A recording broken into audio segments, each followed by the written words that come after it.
systems are nominals. Players, welcome to Devox Arena.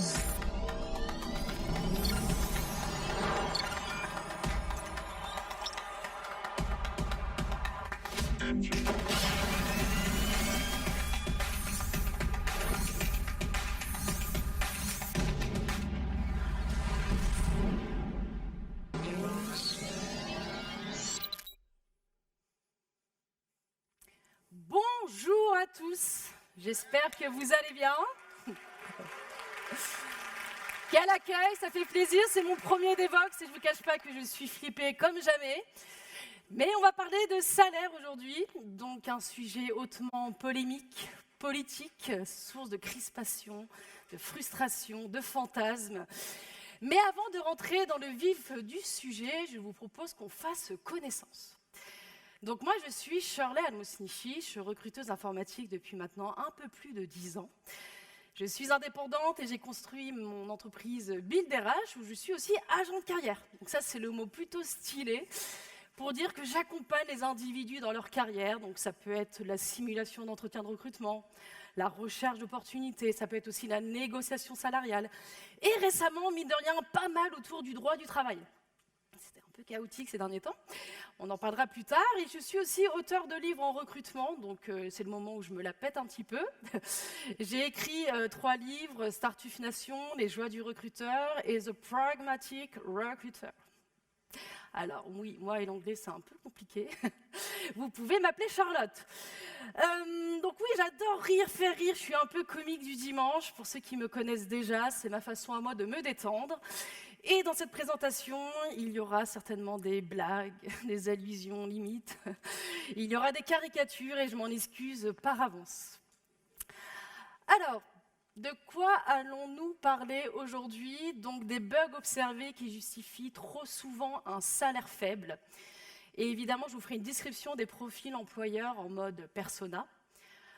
Ensuite, on fera une correction de bugs collective avec des contre-arguments. Et enfin, je vous donnerai des tips pour anticiper la négociation salariale. Coder, c'est anticiper, postuler à un job aussi. Bref, promis, ça va bien se passer. Alors, je vous le dis à vous, mais je me le dis aussi à moi-même, je ne vous cache pas. Et donc, là, tout de suite, on va poser le décor. Clairement, vous êtes ici. Vous voyez ça? C'est vous, Alors, sachez que cette course, vous l'avez déjà gagnée dans votre vie. C'est ceux qui ont le syndrome de l'imposteur, vous avez déjà été gagnant un jour. Mais c'est vrai, quand il s'agit d'un poste à pourvoir avec un bon salaire, c'est un petit peu plus compliqué. Il se passe 1 mois de processus de recrutement, 3 mois de processus de recrutement, 6 mois de processus de recrutement, 9 mois de processus de recrutement et la Mazel Tov, enfin, il y a l'accouchement d'une proposition salariale. On est heureux, on est ensemble, on se tire la main, vous avez souffert, vous avez soufflé. On est heureux, quoi, purée. Et puis là, on voit le montant de la proposition salariale. Ça pique, là, on fait la tête, clairement, le réarmement salarial, c'est pas pour aujourd'hui. Et clairement, on se pose plein de questions, mais le but, c'est pas de rester longtemps à faire la tête et de comprendre exactement les bugs qui se déroulent à ce moment-là.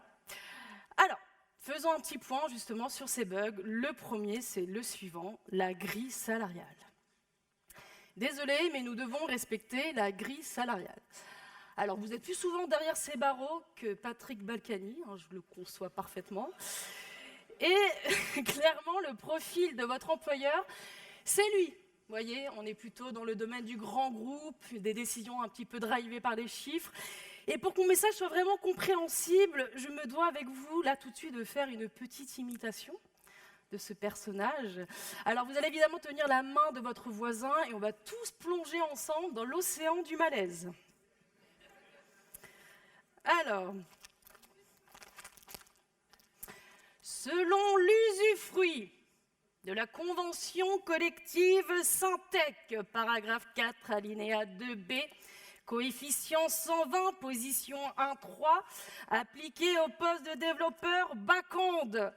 en full remote, selon les conditions générales stipulées dans le contrat de travail, soit 4 jours en présentiel et 3 jours en télétravail, week-end compris. Très belle offre. Le salaire est donc de 48,678, enfin 679 si je ne m'abuse. Est-ce que cela vous intéresse ? Ne criez pas tous en même temps, évidemment, je ne vais pas continuer avec ces lunettes et ces voix dégueulasses. Le jury d'évoque va me dire, mais pourquoi on l'a invité ? Bref, tout ça pour vous dire que cette personne dira tout simplement, déjà, tu as un poste chez nous, c'est super, on est leader sur le marché, donc contente-toi de ce salaire. Pour vous donner quand même des éléments autour de la grille de marché sur la partie développement, j'ai récolté ces informations suite aux dernières propositions salariales, en discutant aussi avec les recruteurs. Alors la notion de seniorité, juniorité, je l'ai basée sur les années d'expérience, mais clairement, il y a débat, hein, on pourrait pleinement en faire une conf entière. Mais en gros, prenez une photo, c'est cadeau, c'est offert par la maison, ça peut être pour vos futures négociations, vos futures augmentations, allez-y.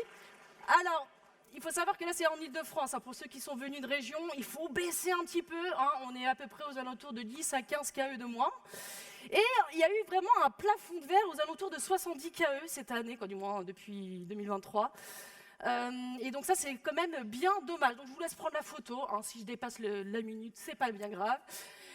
Et donc le deuxième bug, c'est donc le traitement équitable. Désolé, mes courgettes est tech lead depuis 3 ans chez nous. Et tu auras plus que lui en arrivant. Alors, vous êtes tous là à vous dire, mais oui, et pourquoi courgettes ? Donc moi, j'adore cuisiner les courgettes dans les gratins, dans les purées, mais il y a aussi beaucoup de concours de courgettes dans les équipes. Et donc, ça se compare énormément, bien évidemment, et évidemment, le profil de notre interlocuteur, c'est Didier Deschamps. Lui, il ne veut pas d'embrouille, il est dans le mode collectif, on va gagner la Coupe du Monde ensemble. Je le dis, mais très très mal. Hein, mais vous avez à peu près l'idée en tête, il ne veut pas de distorsion salariale, il ne veut pas recruter des personnes qui vont faire que les gens vont se barrer dans son équipe. Le bug numéro 3, c'est les finances, un bug qui est arrivé très très souvent en 2023, mais aussi en 2024. Désolé, mais les finances sont compliquées, je ne peux pas donner plus. Alors, des fois, déceler le vrai du faux, hein, ça annonce cette information-là, et puis on voit une levée de fonds de 80 millions d'euros dans la presse, où va l'argent hein. Et donc là, j'ai imaginé, je ne sais pas, François Damiens, j'adore ce personnage, je voulais le placer quelque part, je me suis dit, ça sera le moment. Et donc, à la tête d'une start-up où il y a 2 cofondateurs, ou une cofondatrice et un cofondateur, et ils cherchent leur pilier technique. Alors, ils sont en mode recherche d'une levée de fonds. Ou à la tête d'une structure dans le domaine de l'économie sociale et solidaire, ça veut sauver le monde, mais ça ne peut pas sauver votre portefeuille.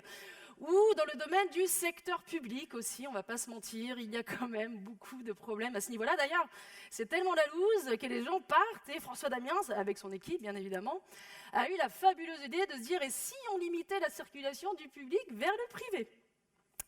Voilà, donc ça c'est le 3e bug, le niveau technique c'est le 4e bug. Donc souvent on va vous dire, désolé, mes courgettes, ça n'a pas été assez convaincante techniquement, il y a une marge de progression à faire. Donc déjà quand on vous dit ça et qu'on vous fait une proposition, c'est pas mal. Hein. Mais parfois on cherche les vis dans votre code comme on cherche les vis dans un appartement. Hein. Il y a l'idée de faire baisser le prix. Et donc là j'ai imaginé tout de suite le personnage, je n'ai rien contre cette personne, mais c'était tellement évident. Où je l'imagine faire un processus de recrutement à rallonge où il y a 14 étapes d'entretien, dont 13 qui sont techniques. C'est plus un process de recrutement, c'est une épreuve de Koh-Lanta, le truc. Il y a des algorithmes, en veux-tu, en voilà. Ça sointe le burn-out et le workaholisme dès le processus de recrutement. Bref, ils recherchent un astronaute, hein, mais au final, dans la réalité du poste, ça ne fera que décoller des post-it. Donc, lui, il dira si profil exceptionnel, salaire exceptionnel, sauf que lui, on est vraiment sur le processus à 9 mois c'est assez long, quoi. Voilà. Plaisir de négocier. Donc, il y en a, ils ont le budget. Hein. Clairement, il n'y a pas de souci par rapport à ça. Mais par contre, ils adorent négocier. C'est leur petit dada du quotidien. Il faut négocier par principe. Donc, ce sont des personnes qui négocient avec leurs partenaires, qui négocient avec leurs enfants, qui négocient avec leurs femmes, avec leurs collègues, avec leur belle-mère.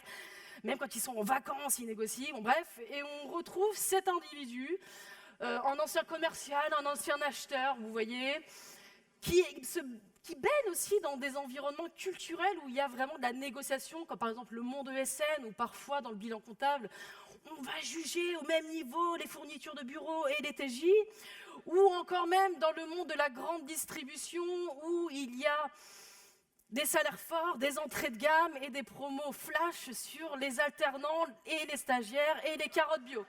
Voilà, donc il y a vraiment ce principe où c'est culturel, quoi. Voilà. Alors lui, il veut aussi gagner un bras de fer dans la négociation, il va avoir un petit ascendant, rapport dominant-dominé, donc on est vraiment dans la négo salariale. Ah, il fait plaisir à notre ami Patrick, hein, d'ailleurs, voilà, pour la petite info. J'en parlerai plus tard, bien évidemment. Discrimination salariale, donc là, il y a le principe de mettre un salaire bas pour le plaisir de discriminer. Donc moi, je me suis renseignée quand même sur cette info, et j'ai vu pas mal d'informations qui parlent de la discrimination hommes et femmes par rapport au salaire. Alors, sur ça, je pense que je ne vous apprends rien. Mais dans ma réalité de petite recruteuse, quand même, je vois énormément de discrimination vis-à-vis des personnes âgées, vis-à-vis des personnes qui ont un neuroatypisme, vis-à-vis des personnes qui ont un handicap visible ou invisible, et vis-à-vis des personnes en reconversion professionnelle. Et donc là, j'ai imaginé comme personnage Hubert. Hein, vous voyez ? Clairement, lui, il a le sourire de la fausse bienveillance. Il fera des articles LinkedIn avec des smileys et des fusées qui diraient à quel point il est engagé dans l'inclusion, la diversité, c'est son cheval de bataille. La seule femme dans son équipe est présente sur toutes les photos « Welcome to the jungle ». Il dira qu'il est formidable parce qu'il a recruté une personne dyslexique, mais en même temps, il fera de la discrimination sur les fautes d'orthographe. Bref, tu as envie d'aller le voir Hubert et de dire « Excuse-moi Hubert, mais Mohamed que tu as recruté, en fait, pourquoi tu le payes vachement moins cher que l'ingénieur français? C'est par rapport à son titre de séjour ou comment ça se passe ?» Donc vraiment, Hubert, lui, c'est, je dirais, on le voit un peu partout, hein, pour le coup, il n'est pas rattaché à une entreprise précisément, et clairement, c'est dans le droit du travail qu'il met son petit coup de polish. Voilà. Pour vous expliquer ce qui se passe sur le marché, on est vraiment dans un contexte compliqué, je pense que certains le savent déjà. Il y a une finance en peau de chagrin, l'éclatement d'une bulle, la fin des levées de fonds, les débuts des levées de fions. Alors on est en mode siège éjectable, hein, il y a eu 200 000 licenciements. Ah, il fallait le placer, hein. Il y a eu 200 000 licenciements dans l'écosystème mondial de la tech, hein, mine de rien, en 2022, et ça continue encore aujourd'hui. Alors, certains parlent d'une crise. C'est vrai que c'est pas foufou, hein, même nous, recruteurs, on trouve ça pas dingue. Mais enfin, on s'intéresse, je trouve, à la rentabilité des entreprises. Une levée de fonds n'est plus juste basée sur un PowerPoint où il y a écrit le mot IA. C'est quand même pas si mal. Voilà. Ensuite, il y a vraiment aussi moins de concurrence par rapport aux entreprises américaines qui quand même faisaient une belle surenchère vis-à-vis des salaires. On est aussi sur un marché inversé. Donc moi, en tant qu'agent de carrière, une personne qui était très employable, clairement, j'avais 15 opportunités pour lui, pour elle. Et donc, j'étais plus en mode conciergerie du recrutement. Qu'est-ce qui t'intéresse? Exposition Sud, double vasque, quelle technologie? Maintenant, je suis plus en mode témoin de Java. Hein. Je tape à la porte, bonjour, est-ce qu'il vous intéresse? Et ça fait 6 mois qu'ils recherchent, donc c'est beaucoup plus compliqué. Ensuite, en France, on s'en sort pas mal parce qu'il y a le secteur value, hein, qui sort son épingle du jeu par rapport au secteur growth. Value, c'est les industries, la grande distribution, le secteur de la banque, le secteur des assurances, qui recrutent. Mais je ne vais pas faire de généralité. On est quand même sur une moins bonne valorisation de la tech et vue davantage comme un centre de coût et moins comme un centre de profit. Donc, certes, ils vous proposent un CDI qui fait plus de 2 mois, mais les salaires sont moins dingues. Ensuite, comme toute société justement qui est dans l'instabilité, dans l'incertitude dans l'avenir, il y a évidemment de l'entre-soi, de l'intolérance, et c'est la diversité qui prend cher. On prend les individus pour de mauvaises raisons en les payant moins, ou en ne les prenant pas du tout. Donc clairement, on est passé de la Startup Nation à la discrimination. Voilà. Donc ça, un jour, j'en ferai peut-être un livre, j'en sais rien, mais je me dis, ça peut avoir du sens. Et donc, ça commence à durer, hein, mine de rien. Il y a eu les coronavirus en 2020. Il y a eu la guerre en Ukraine, ce qui a fait augmenter les taux d'intérêt. À un moment donné, on me dit comment tu vois l'avenir. Je fais franchement, regarde juste le présent. En fait, je ne pourrais pas t'expliquer ce qui va se passer après. Mais quoi qu'il en soit, ça dure et ce n'est plus un bug, mais c'est une feature. À un moment donné. Et vu la taille de la douleur, c'est une fissure. Voilà, ceux qui l'ont dit à ma place, ça m'arrange pas mal pour la bienséance de cette conférence. Et à un moment donné, il faut trouver les bonnes métaphores quand on l'a depuis longtemps bien profond. Mais voilà, il y a des gens vraiment qui galèrent très très fort et j'avais vraiment envie de le mettre sur la table. Alors, parlons maintenant de la correction de bugs, puisque quand même on est là pour parler vraiment de ça. La grille salariale, libérer, délivrer des salaires bas, plus jamais. Oh putain, mais c'est nul. Je regarde Estelle, je me dis, oh, peut-être que c'est drôle, mais pas sûr. Et donc, il faut évidemment regarder les bonus et les avantages, notamment dans les grandes structures où il peut y avoir quand même pas mal de choses intéressantes, que ce soit en termes de perco, d'intéressement, de participation, le CE de l'entreprise qui permet d'emmener le petit dernier en voyage linguistique. Oh là, je le dis très très mal, vous m'avez compris. Et donc, il y a vraiment l'idée de se dire, dans les grands groupes, il faut aller chercher à côté. Ensuite, il y a le miroir empathique.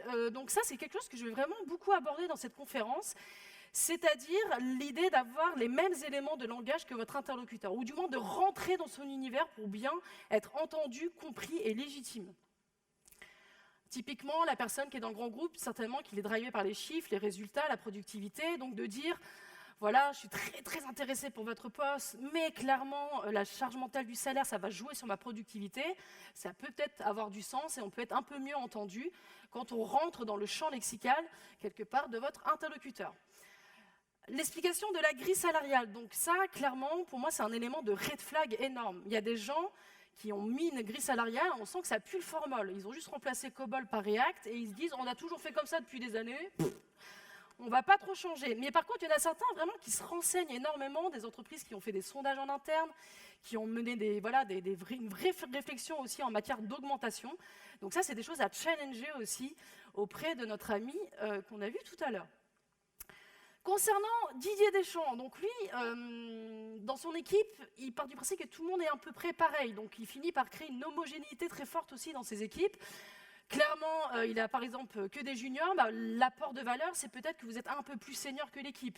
Il n'y a que des attaquants, vous êtes défenseurs. Il n'y a que des profils back-end, vous êtes un peu plus full stack. Donc la complémentarité et la rareté de vos compétences, ça peut vraiment avoir un vrai plus. Ensuite, il y a aussi la notion de donner en retour, c'est-à-dire que, ok, d'accord, je demande tant parce que je vais sortir aussi de ma coquille de développeur ou de développeuse et je vais contribuer dans des conférences, je vais participer au recrutement ou encore même, je vais aller sur des sujets autour du management. Donc, montrer aussi que vous pouvez aller au-delà de la simple description du poste, en fait. Alors, Didier, lui, son problème ou pas, c'est que vraiment tout est collectif. Tout se décide de façon collective, les choix techniques, les machines, la couleur du PQ. Et clairement, c'est déjà arrivé qu'avec des candidats, ils me disent si tout est collectif, est-ce que moi je peux rencontrer Didier, discuter avec les équipes et voir si on peut parler salaire? Alors en l'état, moi j'y croyais pas trop, mais cette personne elle l'a fait et ça a très très bien fonctionné. Il avait de super arguments et Didier a dit pourquoi pas. Et des fois Didier il se prend la tête, il pense que forcément ses équipes vont monter au créneau, etc. Et des fois il suffit qu'il y ait une discussion, une communication autour du salaire et ça passe crème. Ensuite, il veut voir ce que vous valez sur le terrain, Didier, et clairement, lui, on est vraiment dans la revalorisation fin de période d'essai. Il y a des gens, ils n'obtiennent pas les 75 KE qu'ils voulaient, mais ils finissent par entrer dans le poste avec 70 KE, par exemple. Et ils obtiennent une augmentation au bout de 4 mois à 6 mois de période d'essai. Bon, ça marche vraiment aussi quand c'est écrit noir sur blanc dans le contrat de travail. Parce que parfois, les paroles s'envolent, les écrits restent, on vous dit oui, une augmentation, puis finalement, rien du tout. Donc c'est important que ça soit écrit. Concernant les finances, donc là on est avec notre ami François. François, clairement, lui, il ne recherche pas un salarié, il recherche un associé. On ne va pas se mentir, ils sont 2 dans l'entreprise, ils recherchent le pilier technique. Donc là, il faut avoir des arguments sur l'indexation du risque. Alors, il y a les BSPCE, les parts, les stock options, mais il peut y avoir aussi, clairement, des primes. À vous de les chercher, tout ce qu'il peut y avoir à côté. Clairement aussi, souvent, François, il me dit, tu sais, Shirley, je ne peux pas augmenter de 5 KE ton candidat, c'est beaucoup trop cher. Et là, moi, je fais « Écoute-moi bien, mon petit François. Hein, à un moment donné, ça fait 6 mois que tu recherches. Ton produit n'avance pas, il y a clairement, ça flingue toute possibilité de lever des fonds. Tu dois donc payer un cabinet de recrutement parce que tu galères. Les personnes se cassent de ton équipe et en plus de ça, tu ne recrutes pas le candidat. Ça te coûte combien tout ça? Donc ça, c'est certes, vous ne pouvez pas le mettre directement sur la table, cet argument, mais peut-être en parler à vos partenaires qui sont en intermédiaire dans le recrutement. La polyvalence aussi, en l'état, avant, François, il pouvait recruter 14 personnes avec une levée de fonds. Aujourd'hui, il ne peut recruter qu'une personne, parce que c'est fini, comme je le disais, les levées de fonds. Mais il a les mêmes exigences que 14 personnes. C'est-à-dire qu'au final, avec une personne, il recrute un département IT, Ops, Data, Sécurité, Dev, laveur de vitres. Et donc, à un moment donné, c'est important de mettre sur la table que, finalement, avec votre recrutement, eh ben, il ne recrute pas qu'une personne, mais une personne qui a vraiment une pluralité de compétences, et ça peut jouer dans le game.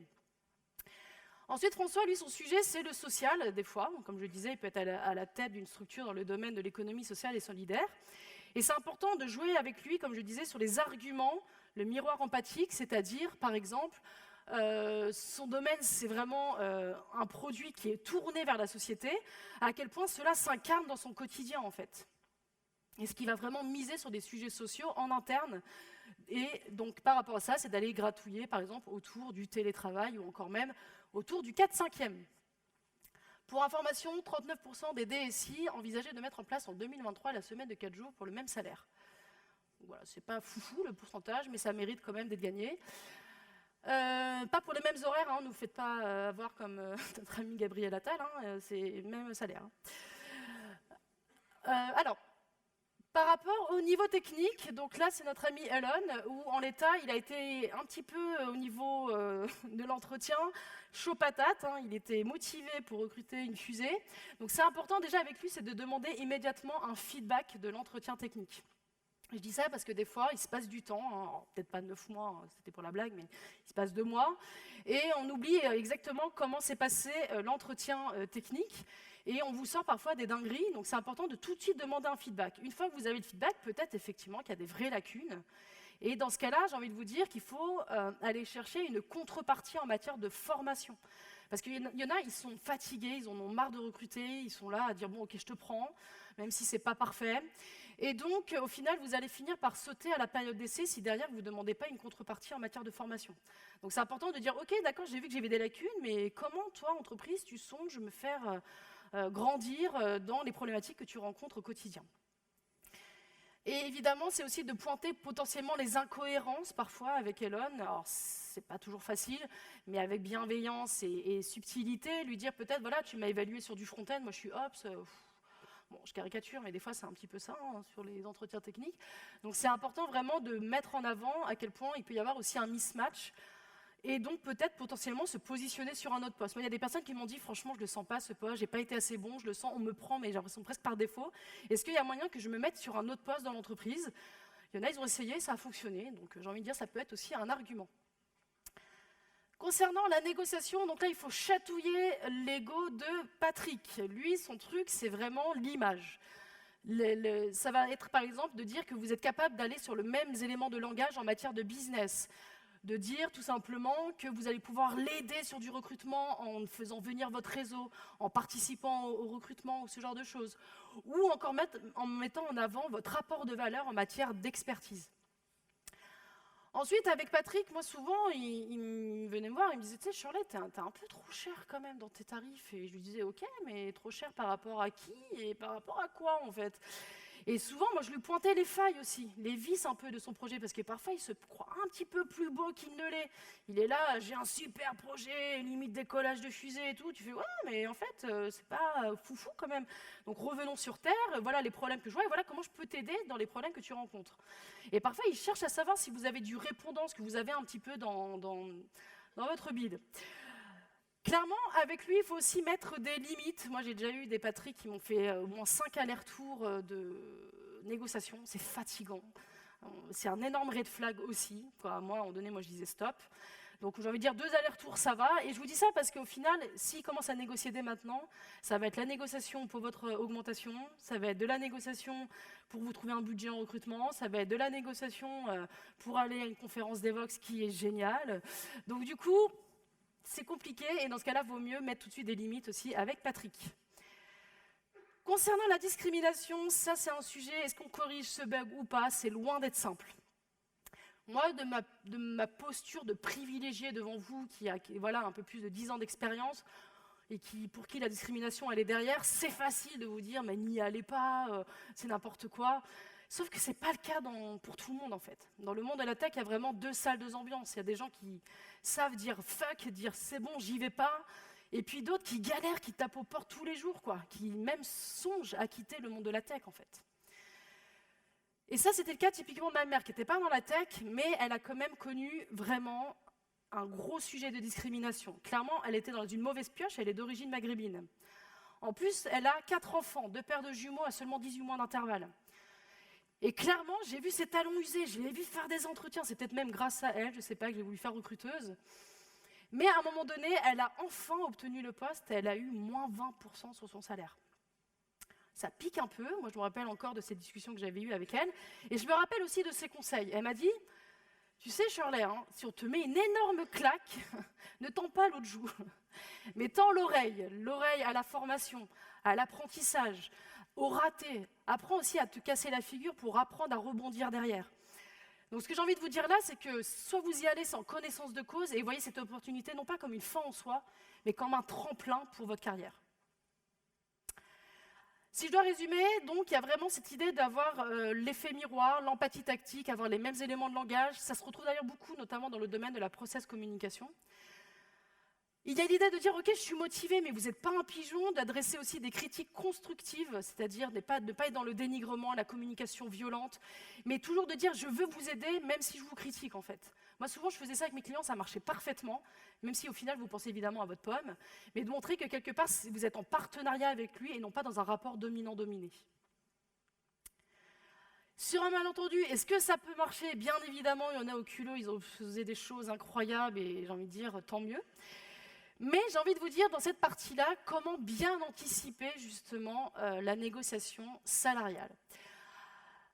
Alors, avant de bien partir sur l'anticipation, j'ai envie de faire un petit focus déjà sur vous-même. Qui êtes-vous et quel est votre rapport à l'argent en fait? Je pars du principe que vraiment on est tous différents sur ce sujet-là. Notre rapport à l'argent, il dépend de notre éducation, il dépend de notre histoire, il dépend de nos traumas, il dépend de plein de paramètres. Et il y a des gens qui vont demander un salaire faible parce qu'ils sont un peu dans le syndrome de l'imposteur. Ah, mais c'est le marché qui te demande tant, mais clairement, moi, je ne vaux pas du tout ça. Il y en a d'autres qui voient le salaire comme un gadget, ce n'est pas vraiment le sujet principal de leur carrière.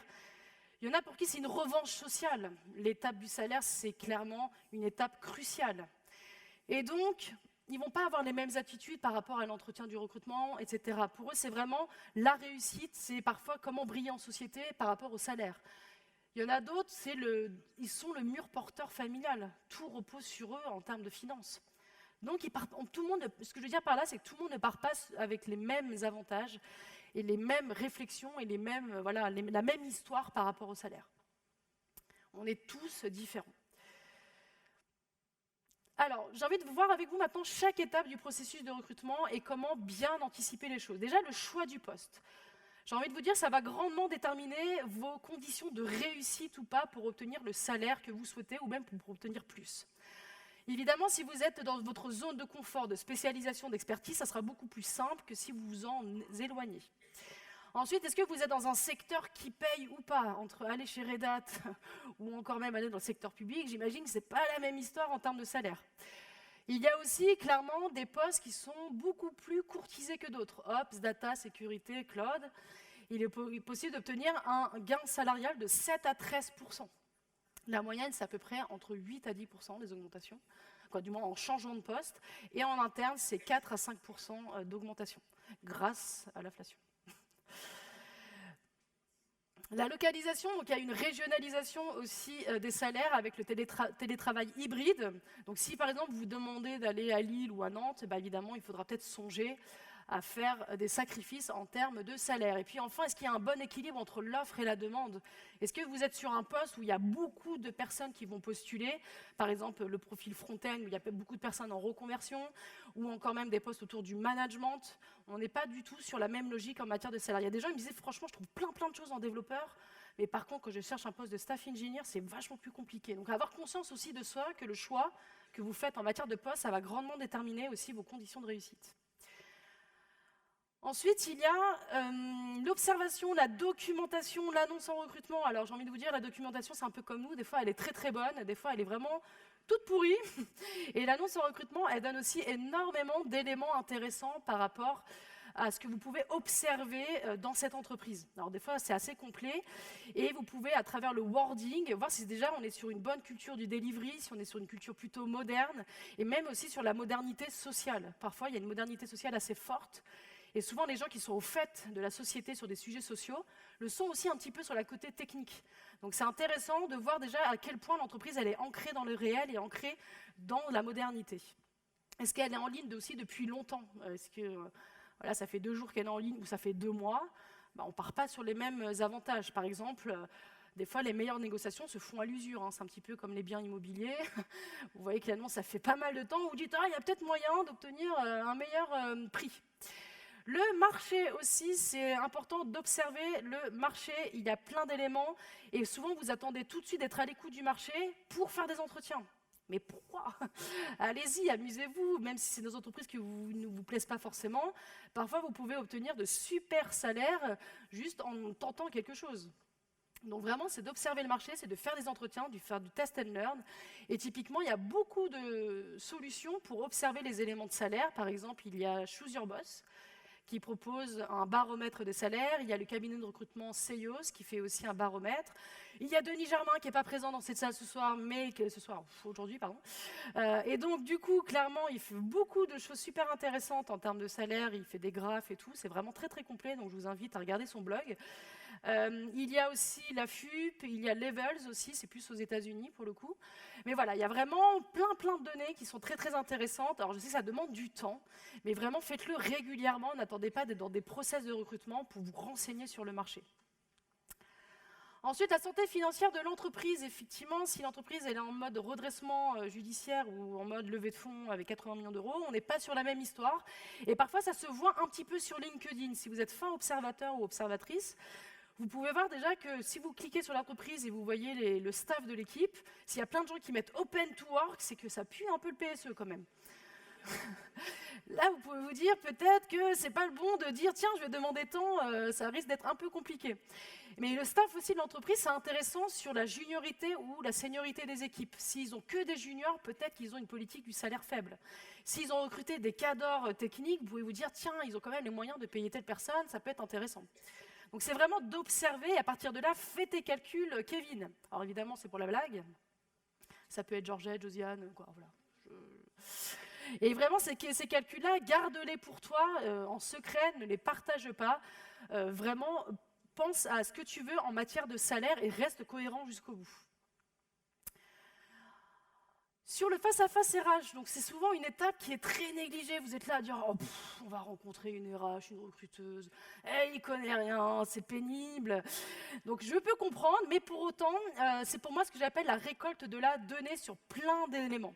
Tout d'abord, c'est de bien questionner votre interlocuteur sur le poste. Est-ce qu'il y a 1 ou 2 candidats? Est-ce que ça fait longtemps qu'ils cherchent? Est-ce qu'il y a une bonne culture du delivery? Est-ce que vous avez envie d'aller plus loin aussi avec cette entreprise? Parce qu'au final, la négociation, c'est pénible, c'est embêtant. Donc ça vous donne envie ou pas d'avancer avec l'entreprise, de demander plein d'éléments sur le poste, sur la culture produit, sur la culture technique, etc. Être dans l'apport de valeur. Souvent, vous êtes là à me faire l'étalage de plein de mots-clés. C'est très bien, donc j'en connais beaucoup plus grâce à ça. Mais pour moi, l'apport de valeur, c'est aussi être dans l'impact. À quel moment dans votre track record, dans votre expérience, vous avez été dans l'impact en termes d'expérience? Quand je parle d'impact, ça peut être l'impact produit. Est-ce que vous avez participé à la roadmap produit? Est-ce que vous avez été en discussion avec les utilisateurs? Est-ce que la techno que vous avez utilisée, elle a une vocation de servir la satisfaction utilisateur et la qualité? Est-ce qu'il y a un impact technique? Vous avez participé à des sujets de scalabilité, de performance, de migration technique?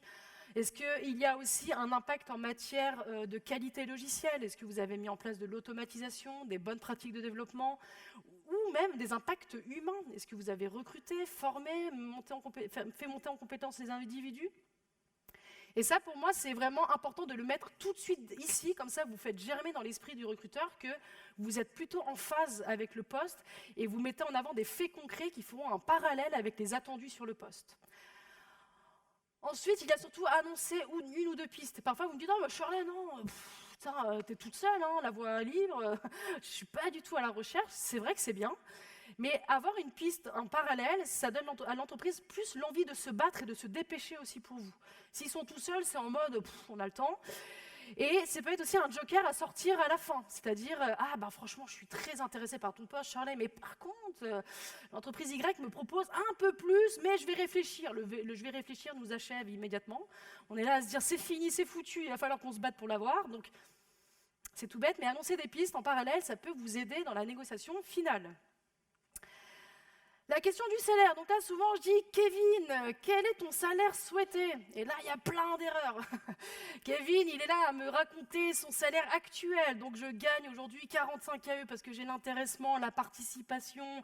Et puis, mon salaire souhaité, c'est 55 KE parce que, oui, je compte acheter une maison, je compte acheter une voiture. Et puis, ah oui, attends, je ne vous ai pas dit, la nounou de mon fils me coûte tant par mois. Et là, j'ai envie de dire « Mais tais-toi, Kevin !» Ne dis pas des détails, ta propale qui dort.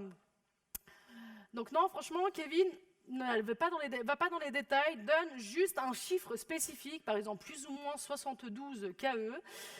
Et évidemment, dans ce chiffre spécifique, il y en a certains qui essayent la méthode Ackermann. Alors moi, je ne suis pas fan, j'avoue, je ne suis pas à l'aise. C'est pas que je ne suis pas fan parce que c'est pas bien, mais je ne suis pas à l'aise. C'est de tenter un chiffre un peu élevé, genre vous voulez 72, vous dites tiens, je vais demander 80. On va tenter, sait-on jamais. Et j'ai envie de dire que c'est une méthode dans le sens où elle montre votre motivation dans les différents allers-retours que vous allez faire dans la négociation. En mode, vous faites un effort, donc ça veut dire que vous êtes motivé, et donc ça veut dire que potentiellement l'autre aussi peut faire un pas vers vous. Vous voyez ce que je veux dire? Donc ça, clairement, cette méthode, il faut être vachement à l'aise. Je pense que sincèrement, le spécialiste de cette méthode, j'espère que je ne vais pas faire de drama, mais c'est Emmanuel Macron. Lui, il va proposer un truc de dingo, ça va provoquer des levées de boucliers, des réactions syndicales, des trucs assez dingues. Puis il fait non, finalement, on va aller vers ça. Et le ça, c'est ce qu'il voulait dès le début, mais ça passait pas tout de suite s'il avait dit on va vers ça. Donc il y a vraiment ce principe de dire dans les allers-retours de négociation, j'obtiens gain de cause si je vais un petit peu gonfler le salaire. Et évidemment, expliquez votre marge de flexibilité. Parfois, vous êtes là à dire je veux tant parce que Pierre-Paul Jacques gagne tant dans telle équipe. Non, montrez que vous avez vraiment réfléchi, sans dévoiler tous les éléments de vos contraintes, mais montrez que clairement vous avez pensé au calcul. Pourquoi plus ou moins 72 KE? Parce que peut-être je vais demander un peu plus, parce qu'il y a du surinvestissement, c'est un poste exposé et risqué. Par contre, je suis prêt à faire un effort parce que la stack, elle me plaît vraiment, il y a de l'apprentissage, il y a du full remote, etc. Donc c'est montrer quelque part que votre flexibilité, elle repose sur des éléments factuels. Souvent, les freelances le font. Pour le coup, eux, ils ne présentent jamais un seul TJ, ils en ont plusieurs en fonction de la localisation, la durée de la mission, et puis même l'intérêt du projet. Concernant la rencontre technique, alors ça c'est le jour où tout a basculé, c'est là où ça passe, où ça casse, et c'est important de bien comprendre les attentes prioritaires sur le poste. Aussi, de bien comprendre quel format d'évaluation. Clairement, il y a des formats d'évaluation où c'est assez révélateur de la culture technique, on n'attend que des éléments techniques. Et par contre, il y a des formats d'évaluation où on attend un peu plus de soft skills. On attend à voir comment vous raisonnez, quel est votre comportement quand vous ne savez pas. Parfois, l'expertise, c'est même ça. Hein. C'est comment on arrive à résoudre un problème quand on ne sait pas. Et donc, à partir de là, c'est aussi s'entraîner, c'est-à-dire faire du lead code, du coding game, ou quand même rencontrer des mentors techniques. Et une fois que vous rencontrez les individus, regardez les points de souffrance. Les freelances sont des champions sur ça. Ils se disent, tiens, là, j'ai observé où étaient les points. Parfois, il y a une différence entre la réalité de l'annonce et les vrais points de souffrance de l'équipe, et faire des parallèles avec l'apport de valeur et votre expertise. Et c'est là où vous gagnez des points. Et demandez évidemment un feedback immédiat et faites vos critiques éventuelles. Alors, critique, ça passe ou ça casse. Hein. Il y a des personnes pour qui ça a été vraiment compliqué de critiquer, et puis d'autres, vraiment, ça a montré leur esprit critique et ça a montré qu'ils étaient aussi experts, quelque part, dès le processus de recrutement. L'équipe, parfois c'est pareil, vous n'avez pas toujours la possibilité de la rencontrer. Moi, je vous invite vraiment à le faire parce que ça permet plein de choses. Déjà, on vous vend parfois du rêve avec une super stack, des super projets, mais l'équipe, elle est claquée au sol, quoi. Donc, c'est important, je pense, de rencontrer l'équipe, de voir vraiment si ça vous intéresse de travailler avec les individus. Ils peuvent être aussi vos sponsors pour la négociation. La proposition d'embauche, on y est. Donc là, laissez l'autre évidemment venir. Laissez-vous un temps de réflexion de plus ou moins 48 heures. Alors après, ça peut être une semaine, voire même un peu plus, mais quand même au-delà. On se dit que vous n'êtes pas, l'entreprise n'est pas forcément votre coup de cœur. Mais quoi qu'il en soit, gardez ce temps de réflexion, ce temps de silence et partagez votre proposition avec des personnes de confiance. 3-4 personnes, hein, pas la terre entière. Hein. Des fois, vous mettez ça sur Twitter. Vous en pensez quoi 14 personnes qui vous répondent avec plein d'avis divergents. Non, vraiment, restez sur un petit groupe d'individus de confiance avec qui vous pouvez partager vos doutes. Restez cohérents. Moi, j'ai vu des personnes qui m'ont dit « Bon, j'ai vu l'équipe, c'est une catastrophe, je demande plus 72, je demande 85. » À la toute fin, j'ai eu ça. Une fois, je me suis dit « Ouh, c'est chaud là quand même !» Donc là, c'est la meilleure façon de se flinguer comment dire, en termes de propositions. Donc vraiment, soyez très cohérents par rapport au salaire. Ensuite, faites une contre-offre argumentée sur des faits, reprenez les éléments de l'entretien, l'observation, la récolte de la donnée, tout ce que vous avez pu observer. Utilisez l'empathie tactique et choisissez aussi le bon timing. Des fois, ça joue sur ça. Il y a des gens qui sont mal lunés, soit le lundi matin, soit le vendredi soir. Donc, choisissez une période un peu plus tranquille. Pour information, plus de 8 cadres sur 10 ayant négocié leur salaire se déclarent satisfaits de l'issue de la négociation, d'autant que 65% des cadres ayant négocié ont obtenu le salaire demandé ou un salaire supérieur. Donc ça, c'est quand même la bonne nouvelle, hein, ce sont des chiffres actuels, et c'est la source APEC. Alors tu conclus, bah évidemment, hein, comme dirait notre ami Jean Claudius, il faut conclure. Alors évidemment, ne vous faites pas trop de films. Hein. Tout ça, ça reste des tips, des idées à mettre en application selon votre histoire, selon vos traumas, selon votre réalité aussi. Mais quoi qu'il en soit, pour obtenir un yes man ou woman, ne bradez pas vos compétences, ne vendez pas la maison, ne faites pas rétrécir les gosses. Et évidemment, dans l'IT, parfois, il y a des comportements en mode loup de Wall Street. Des gens qui se pensent un petit peu plus beaux qu'ils le sont parce que tout simplement, ils ont un poste parfois mémoire de forme. Alors ça, c'est un truc que j'ai inventé. C'est en gros, tu es super dans ta boîte, c'est un poste complètement sizé pour toi, mais tu es inemployable ailleurs. Donc, il faut faire vraiment très attention et rester connecté au marché et à la réalité des attendus sur le marché. Parfois, l'expertise, ce n'est pas qu'une guerre des étoiles sur GitHub, c'est aussi réfléchir impact, track record, c'est vraiment regarder à un moment donné quel apport de valeur vous pouvez apporter à votre client, que ce soit freelance ou CDI. Pour vos jours heureux, moi je vous conseille vraiment de ne pas regarder que le salaire, mais de regarder aussi tout ce qu'il y a à côté. Est-ce que c'est une entreprise avec laquelle vous avez envie de travailler au quotidien ? Pour laquelle vous avez envie de vous lever le matin alors que vous n'aurez pas de retraite? Est-ce que c'est une entreprise qui est dans l'inclusion de la parentalité, dans un bon équilibre vie pro-perso, dans l'inclusion de votre handicap potentiel? Parce que des fois, ils payent super bien, mais au final, le gap salarial, il va dans les frais hospitaliers à cause d'un burn-out. Hein. Donc vraiment, regardez aussi beaucoup ce qu'il peut y avoir à côté. Alors des fois, vous me citez la peur en mode est-ce que j'y vais, est-ce que j'y vais pas? Je peux le comprendre, hein, sincèrement, c'est pas évident, mais une chose est sûre, c'est que moi, avant, c'était pas du tout dans ce délire de parler salaire, etc. J'étais là, oui, je fais confiance, mais j'ai vu tellement de dingueries qu'à un moment donné, il faut pas du tout hésiter, il y a tellement de choses en face de vous que vraiment, foncez, allez-y, et vous obtiendrez ce que vous voulez, et j'espère vraiment, avec cette présentation, que vous obtiendrez beaucoup plus que vous n'avez obtenu jusqu'à maintenant. Et évidemment, on aura la joie ensemble de danser la carioca. Dansons la carioca. C'est bien. Ah. Faisez tous comme moi. Le truc, il s'arrête jamais. Bon, j'ai pris les jouets de mes enfants quand même, hein. J'ai tout donné. Hein. Alors, donc, merci beaucoup pour votre attention. J'espère vraiment que vous avez apprécié ce talk. Et évidemment, je ne sais pas si on a le temps pour les questions. Peut-être bien, je ne sais pas. Mais merci beaucoup.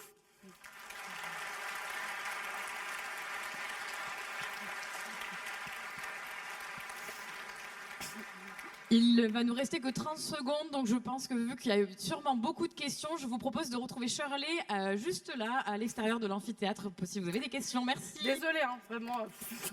On m'a dit de prendre mon temps, bah, j'ai pris mon temps.